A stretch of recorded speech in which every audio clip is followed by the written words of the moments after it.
మీరు ఎలాంటి బిజినెస్ చేస్తున్నా ఏఐ టూల్స్ ద్వారా మీ బిజినెస్ ని డబుల్ చేసుకోవచ్చు. జస్ట్ 49 రూపీస్కే ఏఐ టూల్.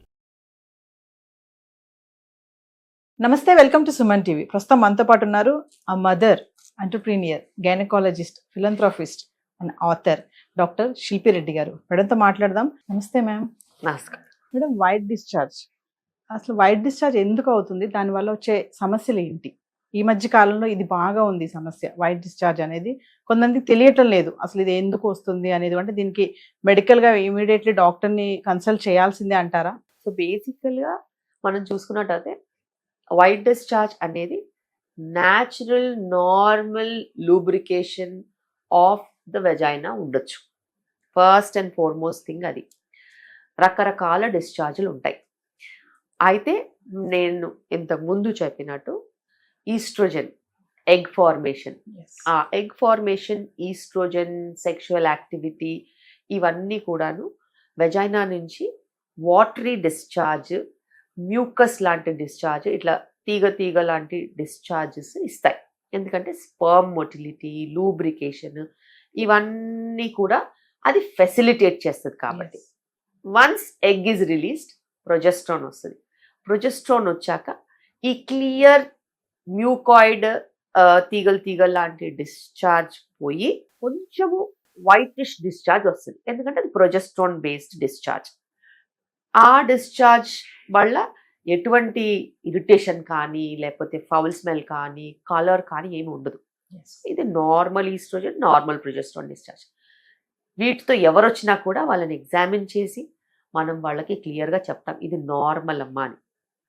అయితే white discharge yellow, green, red, లేకపోతే కలిసిన తర్వాత ఎక్కువ అవ్వడము, లేకపోతే బ్లడ్ టింజ్డ్ డిశ్చార్జ్, లేకపోతే ఫౌల్ స్మెల్ కానీ, లేకపోతే ఎక్కువగా ఇరిటేషన్ ఉండి దురదలు వచ్చిన డిశ్చార్జ్ అవుతే అందులో ఇన్ఫెక్షన్ ఉండే ఛాన్సెస్ ఉంటాయి. అలాంటప్పుడు కూడా మనము టెస్ట్ చేయించుకోవాలి. Vaginal swab for culture, okay.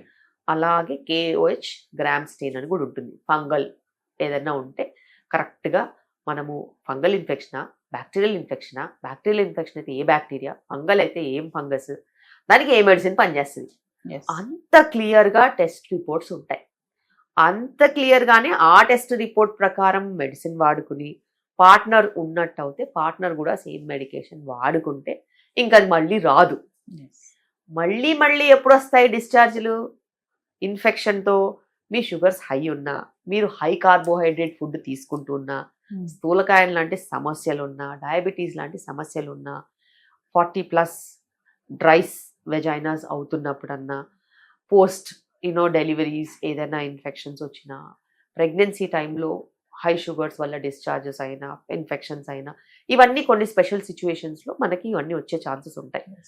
ఆ టైంలో కూడా పద్ధతిగా కరెక్ట్గా ఈ టెస్ట్ చేయించుకుని మనం ట్రీట్మెంట్ తీసుకున్నట్టు అయితే అబ్నార్మల్ డిశ్చార్జెస్కి కరెక్ట్ మేనేజ్మెంట్ ఉంటుంది. ఓవర్ ద కౌంటర్ వెళ్ళి మందులు తెచ్చుకొని వాడుకుని వెజనల్ టాబ్లెట్స్ వేసేసుకుని ఏ ఆబ్స్టిట్యూషన్ రాసిన మందులంతా టకాటకమని వాడుకుంటే కుదరదు. Those are not ethical, those are not correct. ఇలా మనం చేయడంతో యాంటీబయాటిక్ రెసిస్టెన్స్ ఎక్కువ అయిపోతుంది. అలా చేయకుండా నిజంగానే మీకు ఇన్ఫెక్షన్ ఉందా, మీ కల్చర్ రిపోర్ట్స్ చూపిస్తాయి. అలాగే యూరిన్ బర్నింగ్ ఏదైనా ఉంటే యూరిన్ కల్చర్ కూడా చేయించుకోండి. దాని ప్రకారంగా మెడిసిన్ తీసుకుంటే అసలు నీకు ఏ ఇబ్బంది ఉండదు. అని వైట్ డిశ్చార్జ్కి ఫుడ్ హ్యాబిట్స్కి కూడా ఏమైనా సంబంధం ఉంటుందా? వైట్ డిశ్చార్జ్కి ఫుడ్ హ్యాబిట్స్కి సంబంధం అంటే మీరు ఎక్కువగా పిండి పదార్థాలు తినేసి షుగర్స్ అలా లేసిపోయాయి అనుకోండి, ఖచ్చితంగా ఫంగల్ ఇన్ఫెక్షన్స్ వస్తాయి. బికాస్ వెజైనాలో షుగర్స్ ఎక్కువ అయితే ఫస్ట్ ఈస్టే గ్రో అవుతుంది. అలా ఈస్ట్ ఇన్ఫెక్షన్స్ వచ్చినప్పుడు మనకి ఖచ్చితంగా ఈ ఇరిటేషన్స్ కానీ, కర్డీ డిశ్చార్జ్ కానీ ఇలా ఎక్కువైపోతాయి. ఈ మధ్య కాలంలో చూసుకుంటే ఆడపిల్లలు 10 ఇయర్స్ 9 ఇయర్స్కే మెచ్యూర్ అవుతున్నారు. వాళ్ళకి ఈ వైట్ డిశ్చార్జ్ అనేది పెద్ద సమస్యగా ఉంది. పీరియడ్స్ కూడా ఎర్లీగా రావడము, ఎర్లీగా మెచ్యూర్ అయిన వాళ్ళకి దాన్ని ఎలా చూడొచ్చు? ఖచ్చితంగా ఏజ్ రిలేటెడ్ ఇష్యూస్ ఉంటాయి. నేను చెప్పాను అది ఎగ్ ఫార్మేషన్, ఎగ్ రిలీజ్కి ఇండికేషన్ అవుతుంది. మ్యూకాయిడ్ డిశ్చార్జ్, లేకపోతే తీగలుగా క్లియర్ డిశ్చార్జ్. అది యంగ్ ఫీమేల్స్లో ఉంటే ఖచ్చితంగా అది నార్మల్ డిశ్చార్జే. అది ఎప్పుడు తెలుసుకోవాలి? పేరెంట్స్ ఒకసారి చూపిస్తే టెస్ట్లు అయితేనే కదా తెలుస్తాయి. సో ఏది నార్మల్, ఏది అబ్నార్మల్ అనేది మనకి ఖచ్చితంగా తెలవాల్సిన అవసరం ఉంది. ఎందుకంటే చిన్న పిల్లల దగ్గర నుంచి ఎప్పుడైతే పీరియడ్ స్టార్ట్ అయిపోతాయో అప్పటి నుంచి ఎగ్ ఫార్మేషన్ స్టార్ట్ అయిపోతుంది. ఎగ్ ఫార్మేషన్ స్టార్ట్ అయిపోయింది అని అంటే డిశ్చార్జెస్ స్టార్ట్ అవుతాయి. సో అది నార్మల్ డిశ్చార్జ్ అయితే అబ్నార్మల్ డిశ్చార్జ్ అయితే ఖచ్చితంగా తెలుసుకోవాలి. అంటే వైట్ డిశ్చార్జ్ అనేది పీరియడ్స్ కి సిమ్టమా మేడం? పీరియడ్ వస్తున్న టైంలో కాదు, అలానేం కాదు.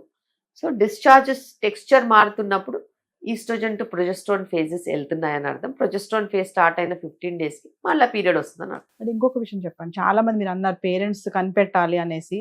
కొంతమందికి ఏంటంటే వైట్ డిశ్చార్జ్ ఇట్లా అవుతుందని పిల్లలు చెప్పగానే ఇమీడియట్లీ హాస్పిటల్కి వెళ్ళిపోతారు, మెడిసిన్స్ తెచ్చేసుకుంటారు. అది ఎంతవరకు కరెక్ట్ అంటారు? గైనకాలజిస్ట్ దగ్గరికి వెళ్తే వాళ్ళు క్లియర్గా ఎగ్జామిన్ చేస్తారు. చేసి అవసరం అనుకుంటే మెడిసిన్ ఇస్తాం, లేకపోతే ఇది నార్మల్ అని రీఅష్యూర్ చేసి ఎడ్యుకేట్ చేసి పంపిస్తాం. దీనివల్ల వచ్చే డిజీజెస్ ఏముంటాయి మేడం? ఎక్కువగా అయిపోతే మీరు అన్నారు ఇప్పుడు స్కూల్స్ లో హైజీన్, అలాగే జంక్ ఫుడ్, అలాగే పిసిఓడి, ఒబేసిటీ, స్థూలకాయ సమస్యలు ఉన్నాయి. సో వాళ్ళకి హై ఛాన్సెస్ ఆఫ్ ఇన్ఫెక్షన్స్ కూడా ఉంటాయి. ఇంకా చెప్పాలంటే మేడం మిల్కీ వైట్ డిశ్చార్జ్ అంటారు కదా, దాన్ని దట్ ఈస్ ప్రొజెస్ట్రాన్ డిశ్చార్జ్.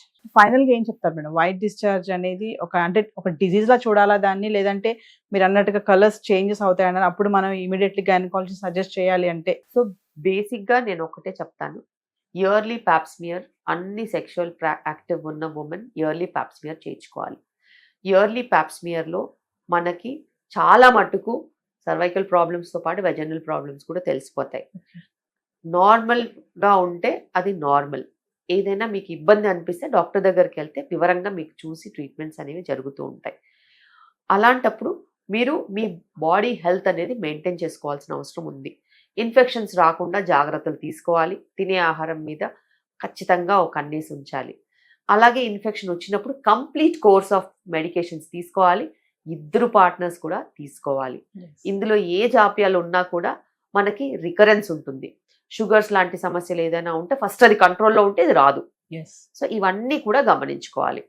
అలాగే ఇప్పుడు చర్మం పొడిబారిపోతే, వెజైనా డ్రైనెస్తో బాధపడే వాళ్ళకి ఇన్ఫెక్షన్స్ వస్తే వెజైనల్ లేజర్ థెరపీ ఉంది మా దగ్గర. సో ఈ వెజైనల్ లేజర్ థెరపీ చేస్తే మళ్ళీ మంచి న్యూ ఎపిథీలియం అనేది ఫామ్ అవుతుంది. అలాంటప్పుడు వీళ్ళకి రికరెంట్ డిశ్చార్జ్ ప్రాబ్లమ్స్ పోతాయి. సో డ్రై వెజైనాస్ ఉంటే మట్టుకు ఇది చాలా బాగా పనిచేస్తుంది లేజర్. పీరియడ్స్ ఆగిపోయా కూడా వైట్ డిశ్చార్జ్ అయ్యే ఛాన్సెస్ ఉంటాయి మేడం? ఇన్ఫెక్షన్స్ వచ్చే ఛాన్సెస్ కూడా ఉంటాయి.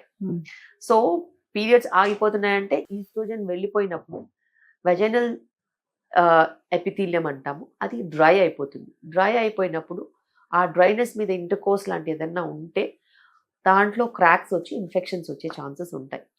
అదే టైంలో ఒబెసిటీ, స్థూలకాయ సమస్యలు ఉంటే కూడా ఇన్ఫెక్షన్స్ వచ్చే ఛాన్సెస్ ఉంటాయి. సో ఆ టైంలో దాన్ని కంబ్యాట్ చేయాలంటే కొత్త వెజైనల్ ఎపిథీలియము లేజర్ థెరపీతో చాలా బాగా పనిచేస్తుంది. Thank you.